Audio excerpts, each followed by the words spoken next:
இம்மையிலும் மறுமையிலும் ஆட்சி அதிகாரம் அவனுக்கே உரியதாகும். உலகத்தில் ஆட்சி அதிகாரம் அவனுக்குன்றான். மேலும் அவனிடமே நீங்கள் அனைவரும் திரும்ப கொண்டு வரப்படுவீர்கள்.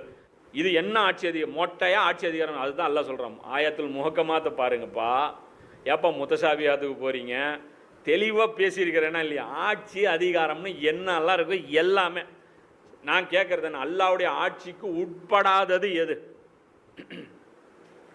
ஜிப்ரீலா, மீகாயிலா, சூரியனா, செவ்வாய் கிரகமா, வியாழனா?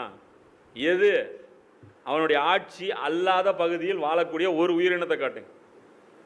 எல்லாமே அவனுக்கு ஆட்சி கட்டுப்பட்டது. எதையெல்லாம் அவன் உத்தரவு போட்டானோ அதுக்கு கட்டுப்பட்டே ஆகணும். அல்லாஹ் அதான் சொல்கிறான். அடுத்த இது 28, 70, 71, 72 அடுத்தது அல்லாஹ் சொல்கிறான். நபியை இவர்களிடம் கேளும், நீங்கள் என்றேனும் சிந்தித்ததுண்டா? அல்லாஹ் இரவை உங்கள் மீது மறுமை நாள் வரை நிரந்தரமானதாக்கி இருந்தால் அல்லாவை தவிர வேறு எந்த கடவுள்களால் தான் உங்களுக்கு ஒளியை கொண்டு வர முடியும்? நீங்கள் செவியேற்பதில்லையா?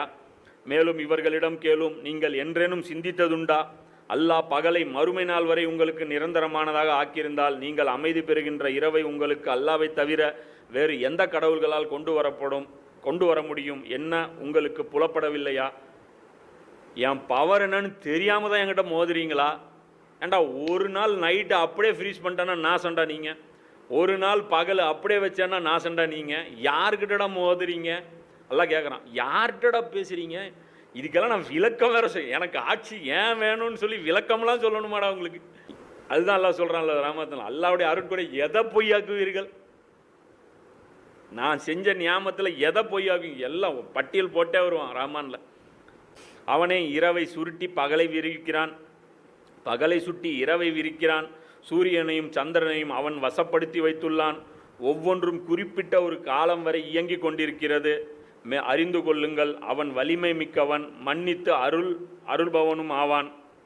அவனே உங்களை ஒரே உயிரிலிருந்து படைத்தான். அடுத்த வசனம் 39:6. பின்னர் அவனே அந்த உயிரிலிருந்து அதன் துணையை உண்டாக்கினான். அவனே உங்களுக்காக 8 கால்நடைகளை இணைகளாக படைத்தான். அவன் உங்கள் அன்னையரின் வயிற்றில் 3 இருட்டிரைகளில் ஒன்றன் பின் ஒன்றாக உங்களுக்கு வடிவம் கொடுத்து கொண்டிருக்கிறான். இந்த காரியங்கள் செய்கின்ற அந்த அல்லாஹ் தான் உங்கள் இறைவன். இவ்வளோ நீட்டி மொழிக்கு லெக்சர் கொடுக்குறான்.